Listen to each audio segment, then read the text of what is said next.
What's up, everybody? Shawn here with another bonus live live to roll for you this Thursday. We're just kind of hanging out, open discussion. We have, I think, a pretty cool panel of some mixed disabilities and all ages. I feel like too. We have a pretty good panel for you guys here. So we'd love to talk and answer anything you guys want to talk about. So let's just go ahead and get into some introductions. Like I said, I'm Shawn. I'm a C5, C6 quadriplegic from a snowboarding accident. Tomorrow will actually be 21 years. Tomorrow is my life day anniversary. So tomorrow will be 21 years of living with Wow. my spinal cord injury. And I'm 42 and I got hurt when I was 21. So, like I mentioned, it's like kind of my half life now, half the Yep, you're time on 50-50. and yeah, my 50-50 Wow, been, big. yeah, so kind of a cool one for me, I guess. Tomorrow's, yeah, just a cool day, I guess, coming up. But yeah, let's go ahead. Robert, why don't you go ahead and introduce yourself and then we can let, Okay. Liv- All right. All right. How you doing, everybody? I'm Robert. I'm a T12 spinal cord injury from a motorcycle racing accident 51 years ago, and I'm one of the co-hosts on Rolling Over the Hill. all right, Uh, Paul, why don't you take over you? all right, my name's Paul. I'm a C56 quad from a motor vehicle crash 40 years ago. Um, that was in July, so kind of halfway up to 41 years coming up too. So good Nice. to be here, everybody. Yeah, and then Viv, you want to go ahead? Hi, I'm Viv. I have spina bifida, but I've also been injured during spinal surgeries. It's actually 8 years this month for me, and I am an L5 paraplegic. Sorry. Okay. Awesome. Yeah, thanks for joining, Viv. And for people, just a little update for people. Paul is actually going to be one of our new, like more full-time hosts on Rolling Over the Hill with Bobby and Robert on the second and fourth Thursdays of the month. And Viv is Except actually, I've been trying to get Viv to do uh, all kinds of live troll content and stuff, but she's been super busy with school and things. But she has a little bit of free time now, and she's going to help us out, going to help me out with some social media stuff, and just kind of be a more regular part of the channel. And she's been in our chat for a couple of years now. You've been a super regular part of the channel, and we've just loved to have you involved and part of everything. And also going to be helping us out a little bit at the LA Abilities Expo this year at the booth. So you can Cool. come by and you can even meet her on the Friday or Saturday of the expo. So come check us out Cool. in LA. March 7th through 9th is the expo. Just to also throw that out there. But anything else you guys want to talk about? I know Viv had just recently gotten a colostomy surgery. We were kind of talking about earlier. Um, and then I know we all sort of have like other little things going on and stuff. But anybody want to start with anything they're really itching to talk about? that's gonna Okay. leave it. Go ahead, Viv. Oh no, I was actually trying to figure out where to start. Mostly just like this has been my So, first surgery as an adult. In an adult hospital. All of my previous surgeries have been at children's hospitals. So this is a very new experience for me. So there's a lot of more advocating for myself, a lot more trying to talk and like get like actually ask for what I need and different things. And my mom, well, she was there, but she also wasn't able to be there the whole time, unfortunately, because she was sick. But it was just a very new experience for me. Um, yeah. Um, Can, like, yeah. Go ahead. can you Sorry. tell us a little bit about what was Yeah. kind of different? The big differences you noticed now that you were Uh, in that adult surgery, or you had to advocate for yourself a little more? yeah. So, well, going into surgery, everything was pretty much about the same, except for the fact that generally at the children's hospital, I went to Chalk and they have this thing called J-tip. And so what it is, it's this like thing that they do prior to IVs where they like put lidocaine like just under the skin, just under the surface of the skin, So now you don't feel the pain in the IV. And because of how many IVs I've gotten throughout my life, it's been a very challenging experience for me. And I always struggle to get my veins, and they need ultrasound almost every time.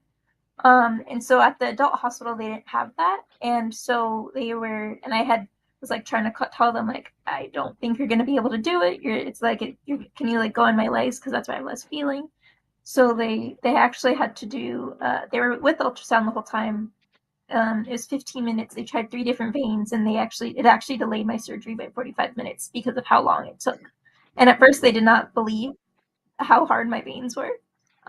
Versus kind of like before they're like, oh, okay, you say this, and they'll like do it. But I had to be a little bit more firm with how knowing my body, basically.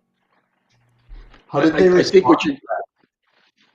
you, Sorry, Robert. that's right. I just was going to say, that's just is the difference between children's hospital and an adult hospital is that in the adult hospital, you're going to have to be directing your care much more than you did in the Yeah, children's hospital.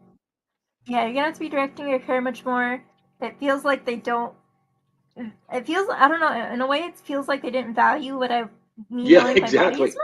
Exactly. It sucks to say, but that's what it felt like. Well, that's it. You know And more about it than they do. yeah, and I was telling the doctor, and it was like 3 anesthesiologists were trying, and I was like, you guys are gonna have to put me to sleep to get my veins. I don't think you're gonna like, and eventually that's what they had to do because they thought they got it on my last IV, and it blew prior to surgery. I was just on the table, and they were like giving me the meds, and it didn't work. Yeah. Um, So, and I was like, so it's like it's if gone. Well, if they would have listened to you in the first place, you wouldn't have gone through all that, right? yes, exactly. Yeah. And they I felt tell you. bad, and they wouldn't have been late by 45 minutes if they listened to me either. Yeah, Um, exactly. I delayed, like, it delayed surgery. Also, when I was telling the anesthesiologist, I was like, hey, I think my IV blew. Like, it feels like it blew. And he's like, really? And then he like pushes on my arm, and I was like, it hurts. It's not gonna work. And he's like, you don't feel anything? I'm like, no. So then he pushes more meds. And I'm like, it's not working, it burns. And so then at that point, that's when they decided to make the move to just put me to sleep first. Wow. That's wild. Yeah. That's crazy, Yeah. man. See, that would be a Yeah. nightmare for me because I am already the biggest wimp when it comes to the IVs and to needles, and I have pretty Yeah. like great veins, and I had not like quite I don't think like you experienced, but I had to get just it was just a cystoscopy, which is where they scope through your bladder, like a year ago, and I thought I have great veins. I tried to explain, like, yeah, can you just kind of use over here? Like, I used like my forearm more, not the bend in my arm, because I don't know. They brought in the ultrasound machine, brought in all this stuff, and I was like, you're not going to probably even need that. And again, it took them. This lady was just, I don't know. She was not the best. I'm not going to say too many terrible things, but it took them over 15 minutes to get it. And same thing, it wasn't in right. It blew, and when I was under, they put a new one in because I woke up with it in a different spot. I was like, oh, not Yeah. even where they put it. Oh, They'll And switch. They'll my whole switcheroo when you arm didn't was know it. my whole arm was bruised up because they tried like 4 different spots. They Yeah. tried like I'm like, oh, there's bruises all the way down. So I And can't then they're like imagine for fishing you with there, like trying, and it's oh like, yeah yeah no that's like a nightmare yeah. situation for me. So I can't imagine having like the tougher veins like you and having to keep doing those and oh sorry you had to go through that. Yeah. Thank you. But that just shows the importance of directing your care, It really. really Uh, does. Yeah. Yeah. sometimes you got to be forceful and sane because you're the one that knows more about your body than they do. And Yeah. some of them aren't, and a lot of them aren't familiar with just certain things that we have to go through as spinal cord Exactly. injuries or situations, right? Exactly. And at one point, the anesthesiologist was trying to explain to me what lidocaine was because he wanted to give me a lidocaine injection prior, which, like I didn't really want that because it just is more needles. But he was like starting to explain. I'm like, I know what lidocaine is, and then he's like, thankfully he realized, and he's like, I'm sorry, you probably know this, and then he stopped. So he did catch Yeah. himself, which is very good. But I do understand that it is a part that they have to explain things well.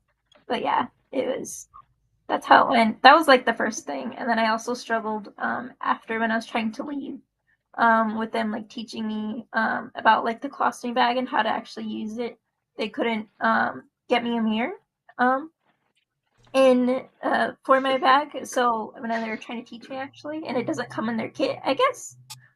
So I was talking to the colostomy nurse, and I had to wait a few minutes. I had to wait a little bit for my dad to get there because he was coming from home, and it was like what 20 miles away. So he was like on his way, and so the nurse came in early, and I was telling her like going over all the stuff that she has, like how it's gonna work, how the process is gonna work, because I had previously remembered going through the training when I was younger for like my bladder regimen, like for like my metrophenough, and also when I was trying to catheterize the like the reg like down below and stuff like that. And so I remember how that kind of worked and how they explained everything and stuff, and they explained all the supplies. So I was asking her like, "Oh, is there a mirror?" Because that was one of the things they specifically remembered. And she's like, "Oh no, there's no mirror. We recommend you get one." And so I was, and so I was like, "Okay." But I kind of think I need a mirror. My neck doesn't move. How am I going to see what's going on, what's happening, and stuff? And so I was just talking to her more, and I started like trying to problem solve in my brain because that's like my first instinct is to start like trying to problem solve on my own. And then I'm talking to her more, and she's like, "Yeah, we don't generally have this issue. People can kind of just look down." And I was like, "My neck is fused. I can't look down." And she was like, "Oh yeah."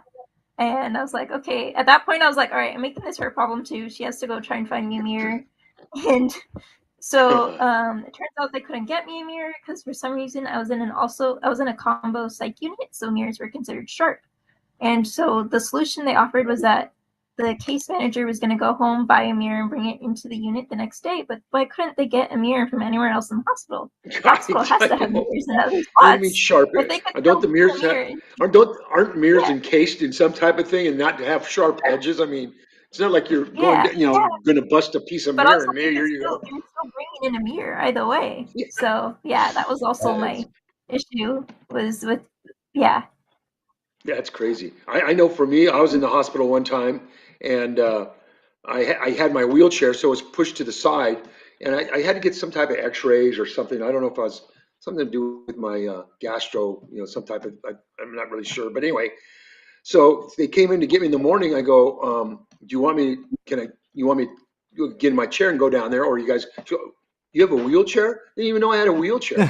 I go, whoa. Oh yeah, sometimes But that happens too. I've had that happen yeah, to me as well. They're like, "Oh, you realize?" yeah, they were Uh, surprised because it's stuffed in the corner. So they were going to put me on a gurney anyway, but they had no clue that I was in a chair. Because I Yeah. yeah, thought I was So in a just going to, situation, I thought I was going to transfer and just get it, go down to the x-ray or whatever. But no.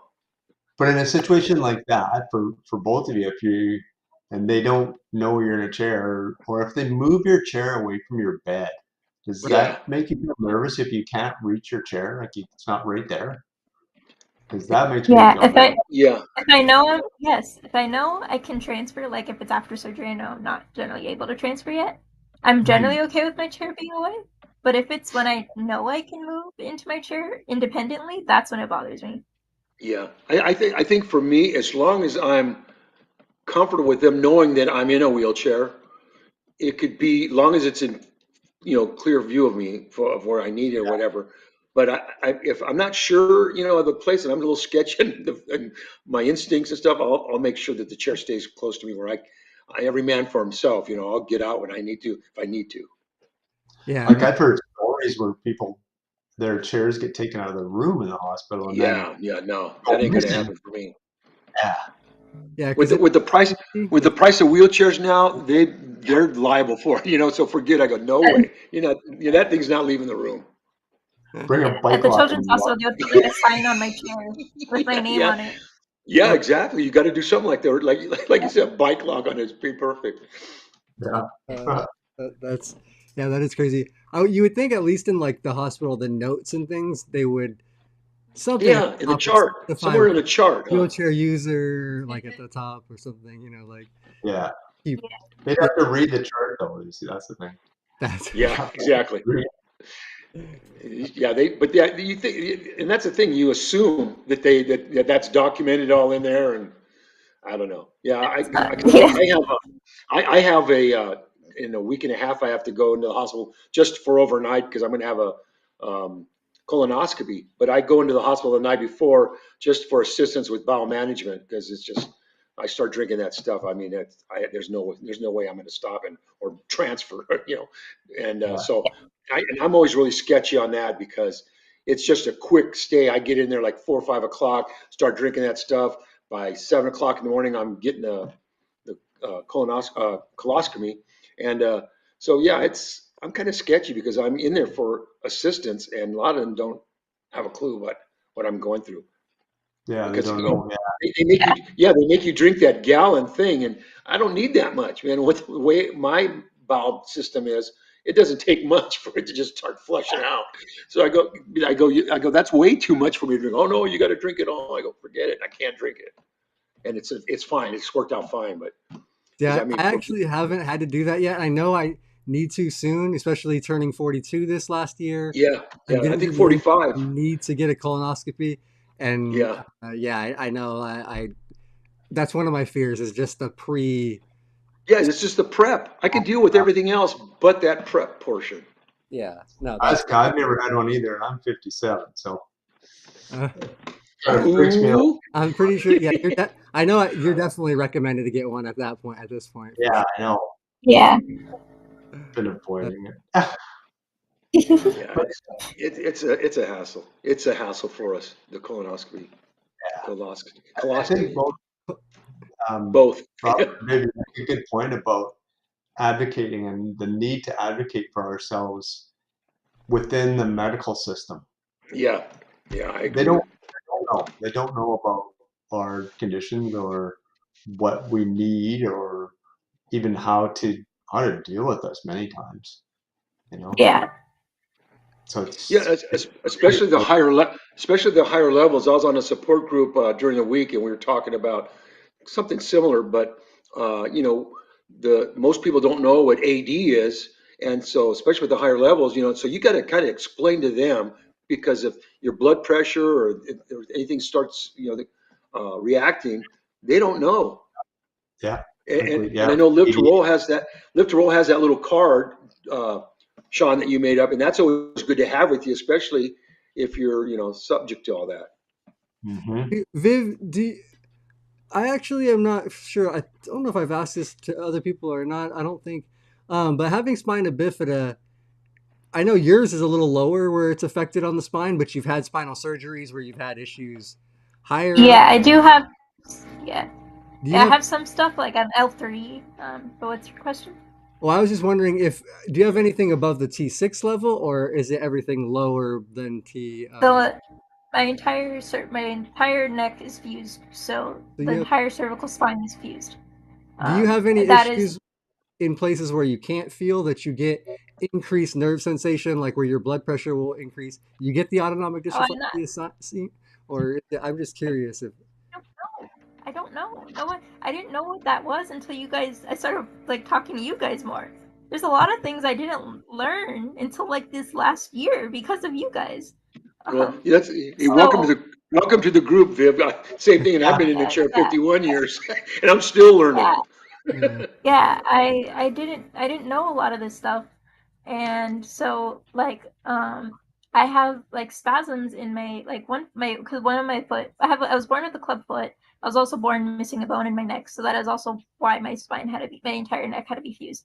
But I was born with a club foot, but my other foot is it was fine, and so my foot so my club foot is like fixed, so it doesn't move.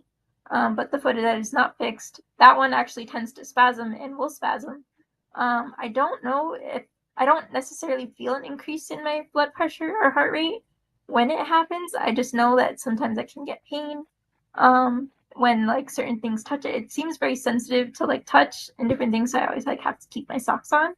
But it does spasm and it does move on its own. So I'm wondering if that could be it potentially. Yeah, but I don't know honestly how that all is affected and stuff because it's there. I'm sure anytime the nervous system, your central nervous system is like, not operating correctly, there's got to be these different issues and stuff that come up. So yeah, the Yeah. autonomic responses and things like that your body just does. So yeah, no, I was kind of just curious, as yeah, but and I may have Yeah. before, I think, but that's yeah, that's really it's interesting to me. Um, But Yeah.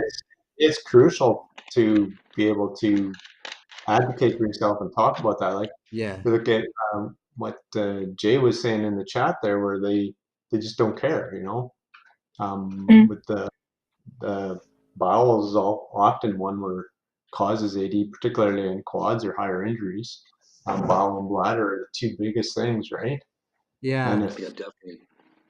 it can be so dangerous, right?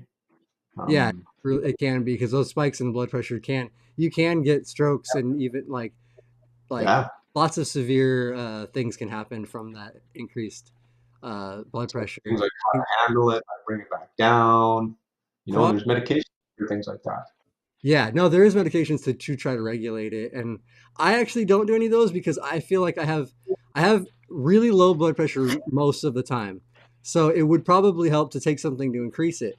But I get AD spikes throughout the day, which scares me, because if I was taking something to increase my blood pressure already, and then I got an Yeah. AD spike, I don't know how that would affect me personally and how it would go. So one of the reasons why I haven't done those.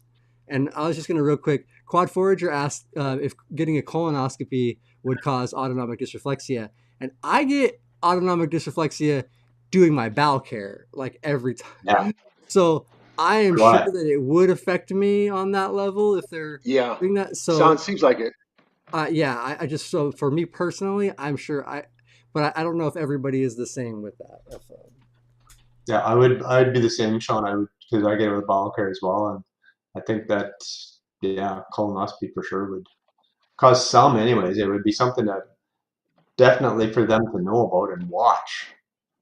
Um, because yeah, oof, that could be Yeah, nasty. yeah, yeah, exactly. So, um, and yeah, that's what Jay said. His blood pressure was 170, and I thought that's not, yeah, There's for not quad, that's not your, not for us. That's not normal.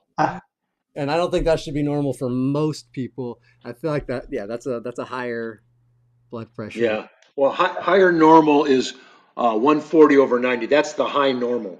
Okay, That's, they would like to see the 180, 120 over 80, but now they're kind of pressing you can go 140 over 90. But because I have blood pressure issues and I take medication, so it stays lower, but mine spikes, I get the 150 over, it's always usually the upper number, the systolic number is higher, but that spikes around. And yeah, nothing crazy, but it still runs a little higher sometimes. And that's with taking medication. I just get those spikes.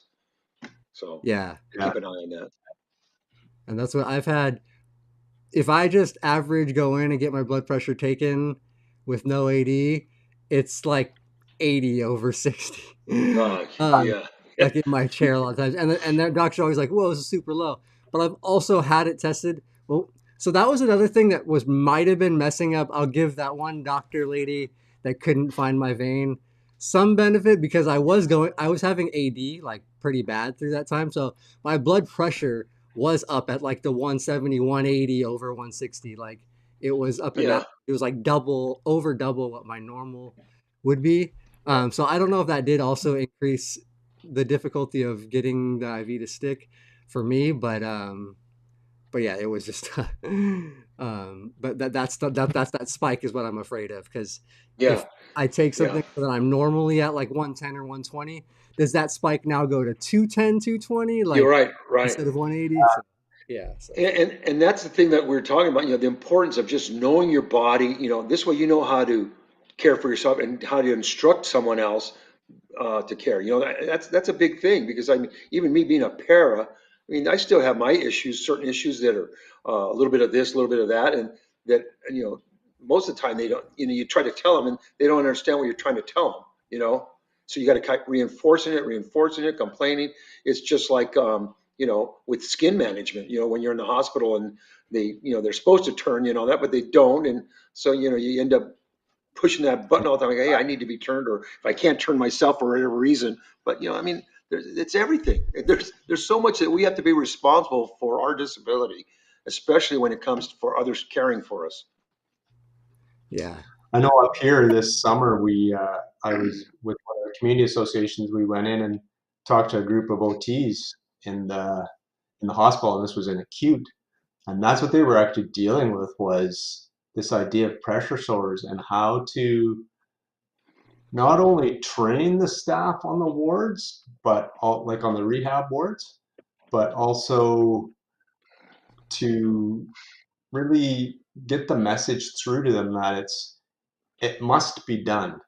It's not Yeah. a if I have time thing, because they were having a lot of trouble with things like pressure sores. It was particularly with pressure sores, with new injuries in people with those types of chronic conditions, and they were trying to figure out how to. They were actually looking for some kind of ways that people could turn themselves if they had the ability to, even, Yeah. of adaptions and stuff that could be used within the hospital setting, because they were having so many issues with it. So it is something, really need to be aware of that. Also, something I didn't know I had to be doing was like relieving pressure every so often. Like that Oh was yeah. also a thing no one told me that about. Thankfully I had just done it on my own. Because I don't like to sit still. So I Yeah. had Well, just yeah. been doing it for the past 6 years on my own, and now at least like last 2 years I've really been making more of a point to like remember to do it and stuff. But that was also not something I knew I had to be doing. Yeah, Yeah. and yeah, And there's a that's lot one of of the things I important things for us. Yeah. That's important exactly. for us. I'm like, why didn't anyone tell me? So, Viv, do you have any sensation then, like below your kind of the It's level of your patchy. paralysis? Okay, It's like it's patchy, like below my thighs I haven't been able to feel, like on top I can. Below my knees it's like patchy. Below my ankles is nothing for sure. But right. it's very like different kind of Yeah. wherever. So skin It's checks got, and stuff are very important, then, on your feet Yeah, and yeah, your bottom. Absolutely, yeah. yeah. Something I've been doing as well now that I know. Yeah. Thankfully. And Thank you. you haven't gotten any type of sores, or No. you're like, that's good. Yeah, that's really fortunate. good. Yeah, That's good. yeah, Knock on wood. yeah, Right. yeah. Man, It's always scary. can be. That is wild though that they wouldn't have I shared that with know. you or told you. It was a very different experience when I found out I was going to be in a chair. That's why, like, even for me, like, I can't even remember when, because I woke up. So, kind of what happened, I can explain a little bit if you guys want Sure. me to share. So, I would have like tethered cord release surgeries. And so, with every surgery, I lost some function. I didn't realize, unfortunately, until like I got older, kind of what was happening to me. I mean, like I knew because my parents explained it, but I also didn't know I was losing function every time. I remember like when I was in what grade was that? Maybe like fifth grade, I lost my balance, and that was like a really confusing thing for me to understand because I was like, why can't I balance on one leg anymore as long? Like, what's happening? And I didn't realize it was because of the surgery. And then when I was 13, I had a tether cord release again, and that's when we didn't know it was that there's a possibility that I could lose the ability to walk. And so my surgeon was like, yeah, I had to be really vigorous because I didn't want to have to go back in again. And so in the process, he damaged my spine. Wow. And that was, Wow. yeah, yeah. So that was something we're like, oh, okay. But the thing is that I think everyone in the hospital was kind of waiting to see or waiting for me to realize on my own. I don't know exactly what it was, but no one, like, I knew something was off for a few days when I woke up because I'm like, no one is talking about walking. No one's mentioning walking. Walking, like they would always tell me, oh, when you walk, like when you start walking, you can go, like when you can walk to the playroom, that's when you get to go home. That was like the signifier for me to be able to go home was walking to the playroom. And I knew like that was like the general thing. I'm like, why is no one talking about going to the playroom walking in the playroom, getting me up. Like, why is no one mentioning these things? And I'm like picking up on all this, but not enough to be like, hey, like something felt off, but I also didn't know what it was yet. And so what happened is my surgeon sat down on my bed and he like put his hand on my leg and he's like, I was like, oh, that feels weird. And he was like, you can feel that? And I was like, yeah, why? Why shouldn't I be? And that's kind of when they told me, like, oh, I thought I paralyzed you from the waist down. And so like he did Oh, more checks and jeez. things, and he realized where it was, and that's kind of how I found out and what it was like for me. Um, Wow. yeah, Wow. That doesn't yeah, seem like the best like bedside manner for I child know. to die. You're a kid yeah, that they just paralyzed. yeah, Uh, but hey, yeah. So wow. yeah, that was how I found out. It was just, it's like those few like moments or like things where it's like you're really like, why is it off? Like, but no Yeah. one's telling you, and it's yeah. I just couldn't verbalize it yet, you know. Well, especially how young you were too. You're going through this stuff, and you know, I mean, heck, you know, there's things that they tell me that I don't understand. You know, you got to need more clarity on and stuff. But I mean, being a kid and somebody saying that to you, you know, that's Yeah, crazy. yeah. It's very different. It's Well, very you're a different, and survivor. You're a yes, survivor. thank you. Yeah. Yeah. Yeah, and then like with my neck fusion, my neck was partially fused. Well, they already fused it by the time I could remember things. And because I had my first surgery, I think when I was like 1 or like around that time, because well, for a while they actually didn't realize I was missing a bone. Um, that was something, and so my dad always told me, he's like, oh yeah, me and your brother used to like toss you around like a football, and then we realized we had to stop once we like we realized you didn't have a bone there and how dangerous it was. And they're like, I was like, oh. And they fused I think it was the lower cervical bones, and then in 2019 is 20 yeah, December 2019 is when they did the full neck fusion, Fusion. and they said I would have Yeah. some range of motion, but I didn't have a range of motion have any range of motion. I don't have any range of motion anymore. They actually, one of the screws is also pinching a nerve, the ulnar nerve, which is on my hand, so that also causes issues for me sometimes. But yeah. Yeah. Now, do you have any chronic pain at all, Viv? Yeah, I have a lot of chronic pain. I mean, the thing I deal with is like chronic headaches. But I'm not sure Mm, if that's related. But I have like my legs have lots of nerve pain that I'm on like gabapentin and stuff for. And I also go to acupuncture to help with that. Um, Actually, one time acupuncture triggered it, but it's been fixed now. But acupuncture is something that really helps me with like the nerve pain and just the oversensitivity as well sometimes. Yeah. Yeah. Yeah. really? Yeah. Because I get that. I still like I say I'm a low level and but my legs are you know on fire lots of times and just real sensitive. The hair on the leg sometimes and it's off and on, but it's just something that for me I got used to just dealing with it because I don't take any medication for it. But when it first started experiencing it when I was still in the hospital right after my injury, it was happening a lot. And their remedy at the time was, oh yeah, well we can cut the nerves, right? And I go, well, no. I mean, they've been That's also what my surgeon told they're me. telling me there's a cure right around the corner. I go, well, what happens if that cure comes around and you guys cut my nerves and I can't do it? So I mean, it just Yeah. didn't make sense to me. But and so I'm glad I never did that. But I still to this day, my legs sometimes will be very very painful. But it's something that's been around for a while for me. And yeah, it's not. I'm not happy to have it, but you get through it. There's some nights where it bothers me enough to where it keeps me awake, but it's just crazy how some of these hospitals and it's at least the rehab hospitals, at least the spinal cord injury rehab hospitals are more familiar with some of the symptoms and things like that. It's Mm, the acute hospital that where they manage everything.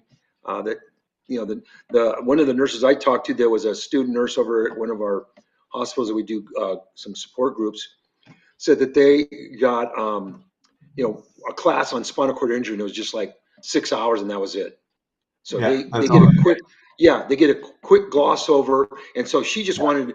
I think, someone in her family was had an SCI, so she was more interested into that. So she was doing her some classes there, and she was specializing with spinal cord injury. I go, well, that's going to be better for you because there's a lot of nurses that don't know. They're good nurses, but they're not too familiar with care and the symptoms that SCIs go through. Well, Yeah. that's I feel like if they learn even that, because even they might do that, and they probably have like another maybe 6 hours on like other general disability, like Yeah, mobility yeah, disabilities that they lump yeah, all of like everything spinal bifida, CP. They probably lump everything sort of into those very general yeah, courses for most yeah. of the hospitals.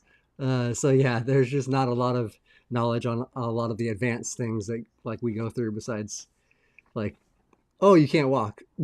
Yeah, Yeah. yeah, Yeah. exactly. Yeah. Exactly. Well, yeah, and that's the thing. A lot of people just think that that's all that's wrong is when they see you in a wheelchair, they just think you can't walk. They don't know half the battle Yeah.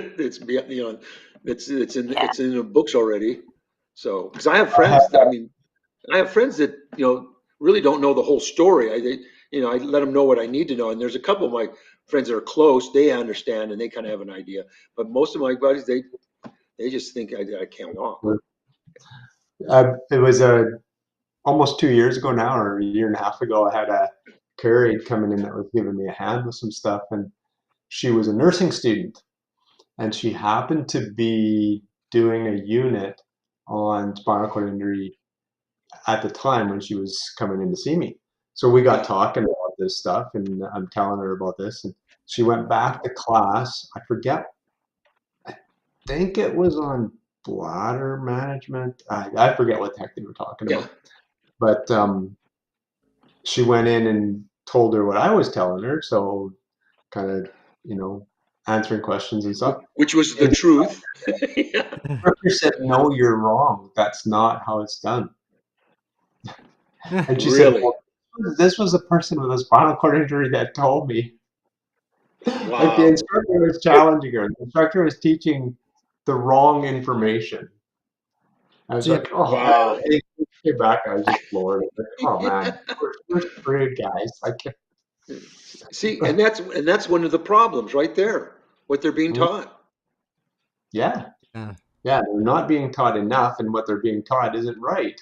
Yeah. You know, old, That's old that's education. not a good situation. No. But uh, yeah, and that's it. And then, so then you circle back to that whole idea about advocating for yourself, Yeah. and Oh yeah. that's the doing it properly, or having even like if you're going in for surgery. So if you just went in for surgery, there might be a time when you can't advocate for yourself because you're, coming out of anesthetic or something. That's when you need to have That's somebody there, a friend or family yeah. member that knows as well. Yeah. Because I, I, that's I And I agree with that. I totally agree with that because I know for me, before it'd be, I got it. When I'm in the hospital, I got it all managed. I go, unless I'm out of it or yeah, something like that, someone else has to have my back, you know? yeah, yeah, that's for me, I'm lucky that that person is my mom, and she's Okay, there been you the one go. who's That's, had to like be like I wouldn't be sitting here like today probably if it wasn't for my mom. yeah, Uh, that yeah, support is important no matter what, not just surgery, just for life, that to life. have that Yeah, support. yeah, yeah. yeah, And It, I know for me, I had great support, and for me, my biggest supporter was my dad. And I mean, I went through a lot, and he was there right there with me. And he was my therapist after I got discharged. He was my therapist. Let's go, come, we're going to get out there. And that's when I was walking with crutches and braces and stuff. But it went a long way. That support is so important, yeah, and friends or family. that's what I feel like most of us do know that have had some sort of injury disability like onset like that. The real rehab is once you're home. Like they can Yeah, teach you all they can try to teach you in the hospital, yeah, but like once you get home and you're really kind of gets thrown into the fire more or less, yeah, you yeah, have to actually figure out how to fend for yourself, how to speak up, how to do like how to do things. Then that's like really where you're gonna figure a lot yeah. of that stuff out. And um, but yeah, Uh, that's you're you're exactly right. That's where most of the rehab starts. I mean, Like Jay said in the chat there, that there was no follow up for education after you got home from the hospital. But most of this stuff, I know, I mean, it was 40 years ago, but most of the stuff that I learned was after I got home. Like transferring to drive a vehicle. You just Yeah. transfer independently. They'll give you the basics when you're at the hospital Yeah. or when you're in rehab. And nowadays, I mean, that was when rehab was a lot longer. I was in rehab for 6 months. Nowadays, it's like you're lucky if you get 6 weeks. Yeah. Well, I know some of the inpatient mentoring that we do. If they're there a month, they're Yeah, in and out. But they that's do their therapy, outpatient. But still, a month and a half is for something that's changed your whole life, a traumatic injury that's changed your whole life, and you're only in there for 6 weeks to learn everything you can. Yeah. yeah. Which usually is basically like the gist of how you can go to the bathroom. Like, like, all right, this is how you're gonna go. For, Pee, yeah. this is how you're gonna go Yeah. poop. Yeah. Yeah. It was interesting. I actually kind of learned it the reverse in a Oh, sense. Like I learned how to go to the bathroom a different way prior because I had already lost all that function from my prior surgery. Hmm. So okay. I had lost that, but then I eventually lost the ability to walk. So I didn't. So I was only in the hospital a few days actually, but I didn't really have. I had known that stuff, so it's kind of interesting how mine was a little bit of the opposite. Yeah. Uh, But you only got like a couple days for being in the chair to learn to cope with the chair and deal with it, yeah, right? That's yeah. Mhm. I that's already crazy, had a man. chair for That's like life long distance. changing. Yeah, I Yeah. already had a chair for like long distance stuff because I had leg braces and stuff. But I just had a chair in case I needed it. But I didn't use it that often. But to then be like using it all the time was like very different. And we had to like change things in our house and stuff. But yeah, Yeah. I mean, it changes life. yeah, Definitely. yeah, Yeah. Yeah. Wow. Yep. But it, Well, the whole thing is that, you overcome it, and that's what it yeah, is, and you're here yeah, to share the stories and experience, and that's the big piece. That's a great accomplishment there for all of us, just to say we're yeah. survivors, we're yeah, still going Stories are strong. important. learning all the time. Yeah. Yeah. Learning all And Leah the time. actually Leah's had, asking, what's our advice for when you're home from post rehab? You know, Yeah. and I'm Yeah. thinking for me, it was a lot of the peer support, learning Yeah. from Oh, yeah. others, trial and error, so much trial and error. Yelling at my parents because I was frustrated with something and they put up with me yelling at them. Not that you were really mad at them, but you had to take it out on somebody. yeah. But And I think, that's a hard thing to do anyway, especially too with me getting older. Before I'm not comparing myself to my able-bodied self. I'm comparing myself to my younger disabled self the stuff I can't do anymore. But so now I'm kind of relying on a few more uh, things to be done for me or help me do this and that. And I'm pretty anal, so I have certain ways to get things done. And so I'm getting all just frustrated because the way they're doing it, it's getting done, and it's getting done. The end result is still the same, but just the steps to do it. And I'm just sitting there, just I have a hard time with that. So I'm learning in my older age now, my patience. I need to have that patience. And I apologize lots of times if I was a little rough with them, just whatever, but yeah, it's hard. It's really hard. I guess that's why they call it being patient, because yeah, you're a patient being patient. Especially in the hospital, you got to be patient. You're pushing that button and you don't get anybody, and they go, yeah, can we help you? I go, it's too late. you know? Yeah. uh, And that is a big one too and it's especially early on and stuff when you're first kind of trying to figure this stuff out. It can be very frustrating, and it's the people around you are your loved ones, and Yeah, and you're taking unfortunately it out on them. they get the brunt of Yeah, the situation exactly, stuff. exactly. But it is important to learn to just make sure to be I able to know. recognize that, acknowledge, and like thank and appreciate the people that are around you and helping you with all Yeah, that. yeah. Well, Uh, yeah, yeah, And because you think you learned it at the beginning because the first transition after you're injured. So then you kind of get used to doing things again yourself, or your own independence. And then as you get older, you realize that some of that independence, it just is gone.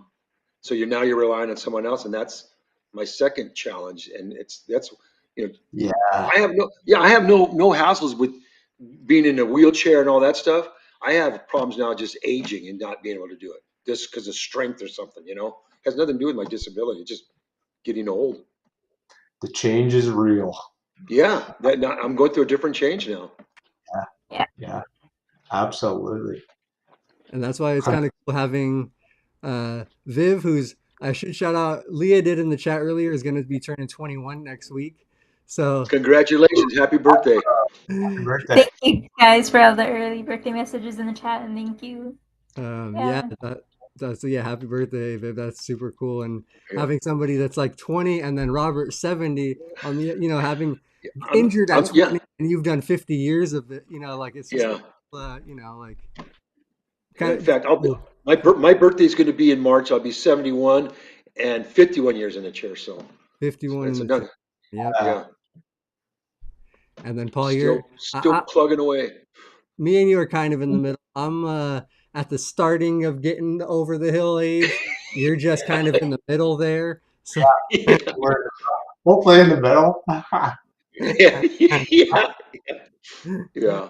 but no, this is really it's cool to be able to get that info and stuff. And Viv, are you? I know you just had your surgery and stuff, and you're talking not going to be able to do too much for your birthday. Are you planning a future celebration or anything bigger for the I'm year? not too sure yet. Maybe I'm gonna go like visit my cousins and go clubbing with them in San Jose. But Cool. that's once I'm up to it, once I'm feeling better, once I'm able to move, kind of thing. That's kind of my plan at the moment for future celebration. But so far, day of, I'm gonna have my dad take me around to get all the birthday free sample free things. Yeah, So yeah, that's my plan for my actual yeah. birthday so That's far. good. It's a good plan. Awesome. Yeah. Sounds fun. Yeah. And that's cool. My injury will be turning 21 as well tomorrow. So we're right Wow. we're both here at the you can actually go out and do like well I don't know if you drink or want to do any of that stuff anyways, but if you do you're legally Eventually, Yeah, eventually. yeah, yeah. And that doesn't change. I'm still enjoying my cocktails nowadays, so that doesn't change Yeah, for yeah, me. that's right. uh, When You I'm no gotta be, longer on narcotics is when I yeah, will be celebrating like, properly. yeah. Well, yeah. like one of our friends of Lift Roll, Chad, he said, he goes, Mhm. yeah, about being responsible to your responsibility. He goes, but I still need to get out there and tear it up once in a while, Yeah, he goes, just that's to right. take a break from the hard work it's been to be responsible. And I go, I agree. That is totally it. I Yeah. deserve And Yeah, exactly. it. A little time to let your hair down and just go for it, whatever. Yeah. Do it, Oh, do also it. Honor, Do that it. was oh, sorry. sorry. No, I Go just ahead.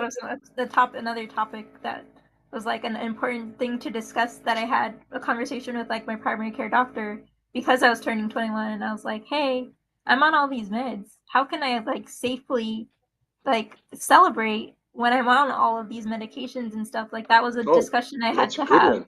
with Good my question. doctor because I mean I still want to enjoy what I'm doing, but I felt like if I want to enjoy it for as long as possible, I have to know how to do it safely. And so I had that discussion, and I feel like for anyone else who's at a similar age to me needs to also have that discussion with their doctor. And I feel like if you're asking, like your doctor's not going to be afraid, like not going to think it's odd or weird that you're asking these things because these are like normal things.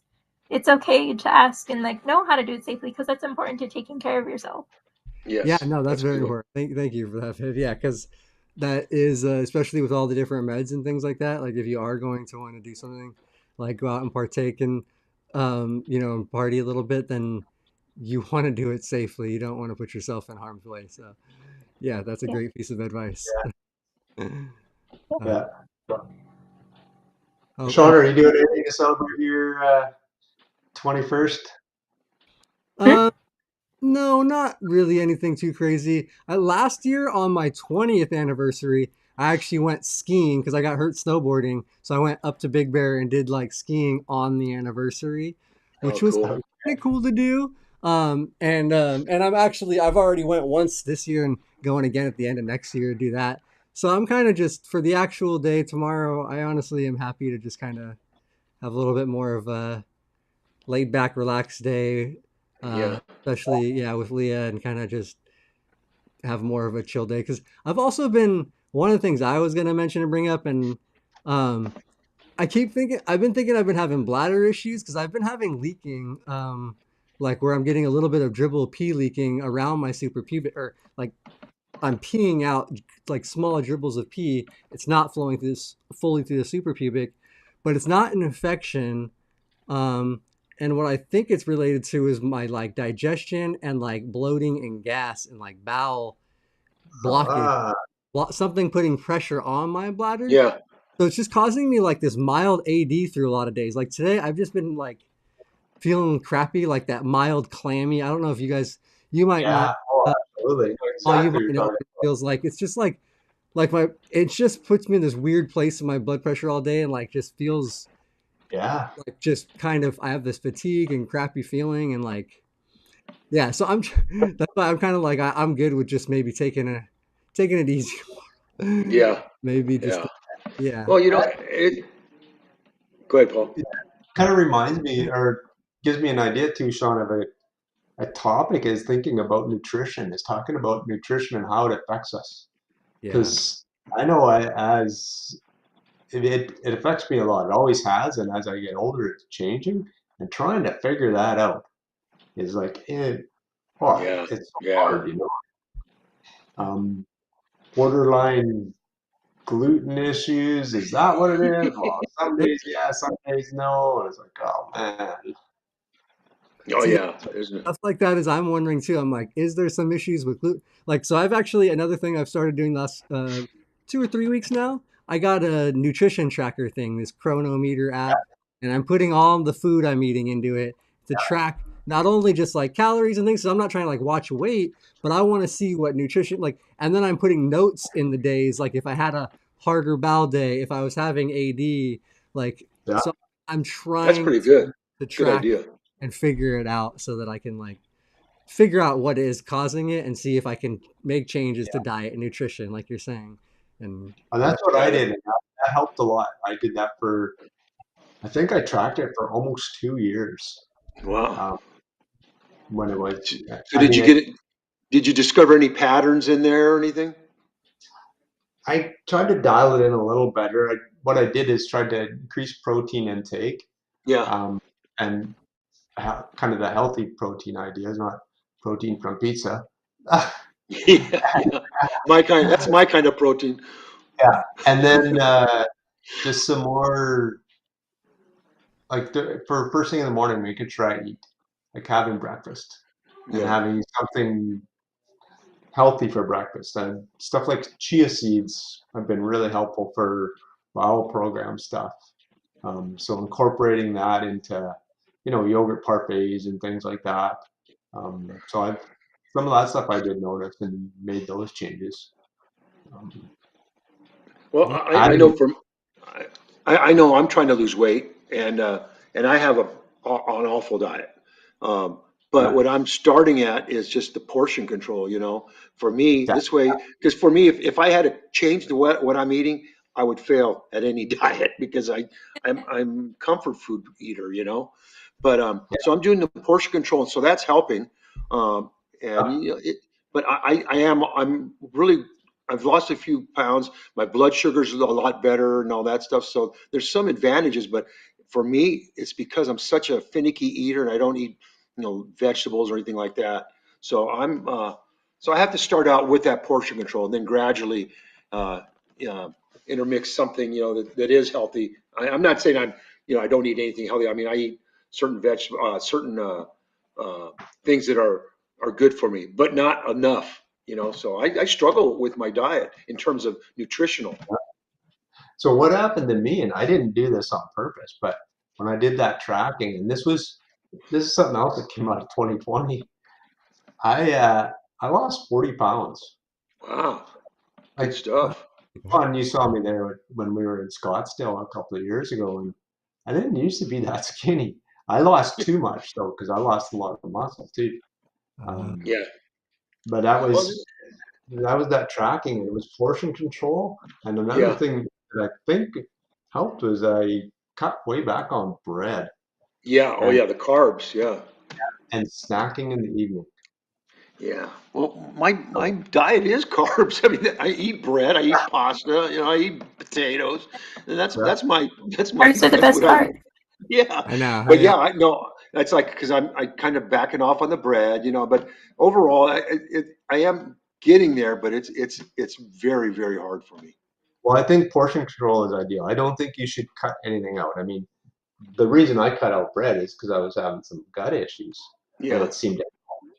But I don't think we should cut stuff out like bread and pasta, Yeah. and because complex carbs are important, and that's Yeah. you need that Can't cut all Yeah. carbs. Yeah, you need. control, portion control. Yeah. Absolutely.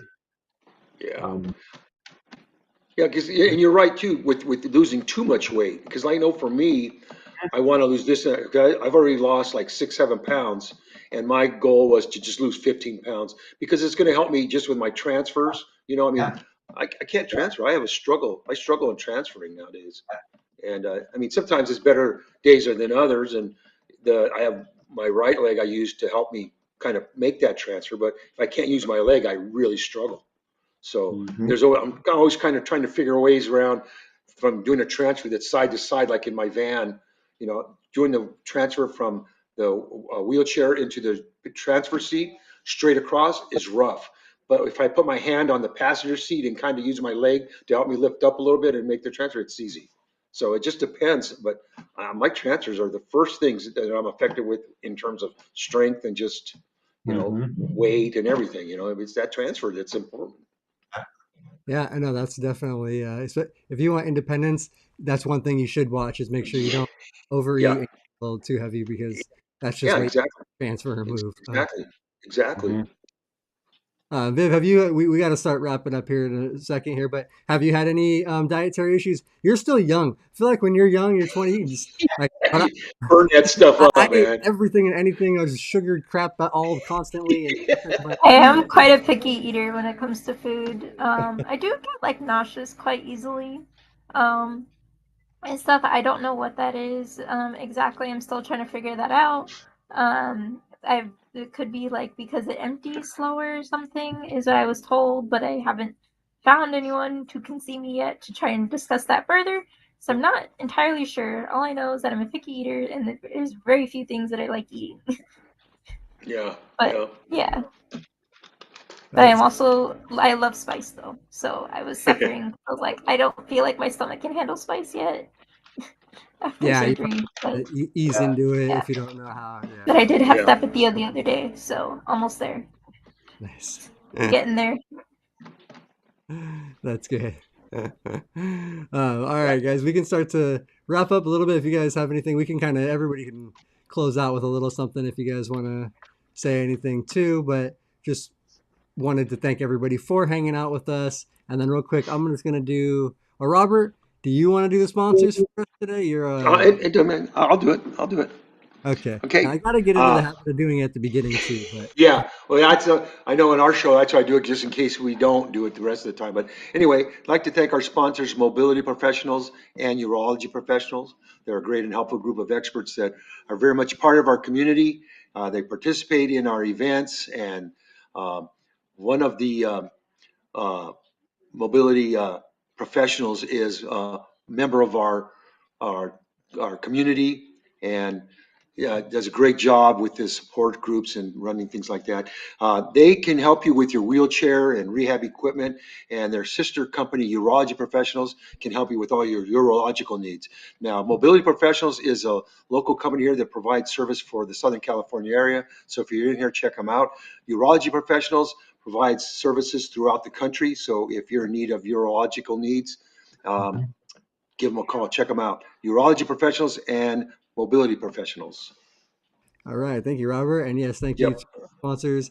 We appreciate them and Dean and Don and everybody at the company there. Yeah. Yeah. Um, Thank you guys, and yeah, thank you everybody in the chat too. We appreciate all you guys, all your support, engaging, hanging out, talking, watching. Yeah. Chat. Anything you guys want to close out with? Anything you guys feel like wanting to mention before we head out? Anybody? I just like to say thanks to everybody in the chat. As it was buzzing today, it was nice to see everybody in there and lots of people watching that were here live. So that was great, and it was awesome to be able to join you today. Yeah, good stuff. Thank you, everyone.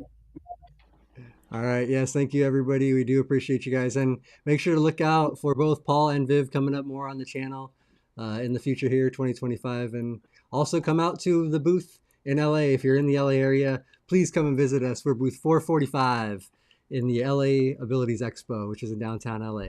So come. Hey, Shawn, do you know where the location is at 445? Is it going to be in the same area that we had We're last year? kind of pretty Close close to to it? the entrance. Yeah, we're on the wider walkway one. Okay. Some of the aisles are a little more narrow. We got the Yeah, wide yeah. one, and that's Okay. because we typically have quite a few people hanging out and at Yeah, the booth, that's good. either just between us and then who we're talking to and stuff. So I didn't want to clog up the aisle, so we got Yeah, one on that's good. the big aisle, which is one of the main ones. So yeah, should be Cool. good. We got some cool neighbors around us, and it's a great event. If anybody hasn't ever been to No, it, I love it. honestly, I such love it. a incredible. The Abilities Expos are super cool. Great for not only seeing new technology and products and all kinds of stuff, but networking and just meeting people Yeah, just in the area. socializing. To Oh, social, yeah. So lots of I cool haven't stuff. made it to the LA one yet, but I want to get to the LA one. Oh yeah, it's a good one. I mean, it's the only one I've been to, but I've only been going to them for like 7 years or whatever. And I never knew what one it was 7 years ago. I Yes, love it. wild man that you're 50 years in the chair and just found Yeah, I just 7 found years. out about them. All The good. first Now, one I now, went to was like 2020. yeah. Was Well, I tell you, the it? one that Yeah. because I went to the one and now I don't want to miss them. Now, anytime there's one, I look forward to it. It's just like save the date. And yeah, Jay and Leon, I wish we could fly you guys out. Maybe one day we'll get some major sponsorships. But I'm just finally getting Live to Roll to where I'm not having to pay everything out of my own pocket. So Yeah, right now we got. So hopefully we get some growth. We get some tell some rich companies that have yeah, some of the deeper pockets for yeah. advertising. Get us some vendors. Maybe Get we'll us some someday vendors. be able to fly some Yeah. people out to, and then we can go to some other ones too. But yeah, we appreciate all you guys, and thank you guys for hanging out and joining too.